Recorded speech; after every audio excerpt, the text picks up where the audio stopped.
Albert Einstein once said, everybody's a genius. But if you judge a fish by its ability to climb a tree, it will live its whole life believing that it is stupid.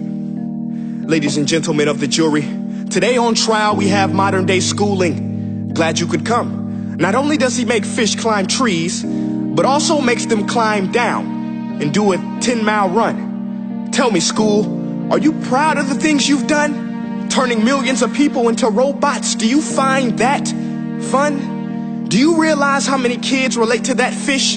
Swimming upstream in class, never finding their gifts, thinking they are stupid, believing they are useless? Well, the time has come, no more excuses. I call school to the stand and accuse him of killing creativity, individuality, and being intellectually abusive. He's an ancient institution that has outlived his usage. So, Your Honor, this concludes my opening statement, and if I may present the evidence of my case, I will prove it. Proceed. Exhibit A. Here's a modern day phone. Recognize it? Here's a phone from 150 years ago. Big difference, right? Stay with me. Here's a car from today, and here's a car from 150 years ago. Big difference, right? Well, get this. Here's a classroom of today, and here's a class we used 150 years ago. Now, ain't that a shame? In literally more than a century, nothing has changed. Yet you claim to prepare students for the future? But with evidence like that, I must ask, do you prepare students for the future or the past? I did a background check on you and let the record show that you were made to train people to work in factories, which explains why you put students in straight rows, nice and neat, tell them sit still, raise your hand if you want to speak, give them a short break to eat, and for 8 hours a day tell them what to think. Oh, and make them compete to get an A letter which determines product quality, hence grade A of meat. I get it. Back then, times were different. We all have a past. I myself am no Gandhi. But today, we don't need to make robots zombies. The world has progressed. And now we need people who think creatively, innovatively, critically, independently, with the ability to connect. See, every scientist will tell you that no two brains are the same. And every parent with 2 or more children will confirm that claim.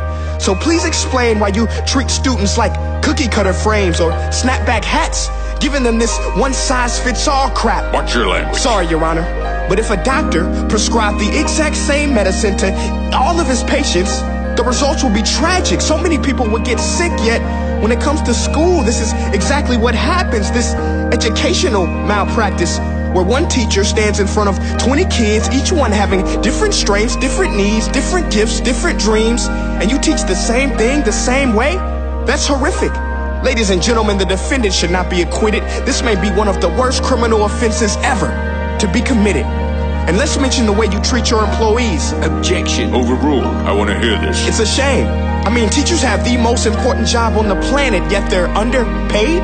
No wonder so many students are short-changed. Let's be honest, teachers should earn just as much as doctors, because a doctor can do heart surgery and save the life of a kid, but a great teacher can reach the heart of that kid and allow him to truly live. See, teachers are heroes that often get blamed, but they're not the problem. They work in a system without many options or rights. Curriculums are created by policymakers, most of which have never taught a day in their life.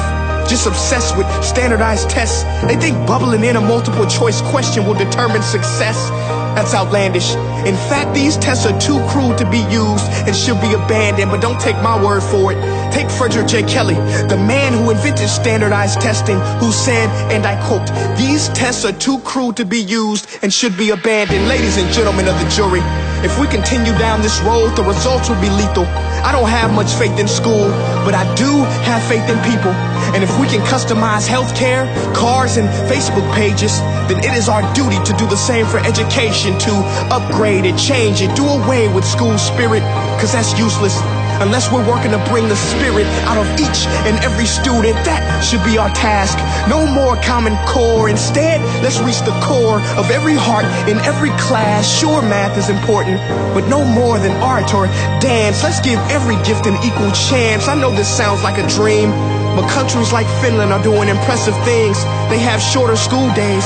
Teachers make a decent wage. Homework is non-existent, and they focus on collaboration instead of competition. But here's the kicker, boys and girls. Their educational system outperforms every other country in the world. Other places like Singapore are succeeding rapidly. Schools like Montessori, programs like Khan Academy. There is no single solution, but let's get moving. Because while students may be 20% of our population, they are 100% of our future.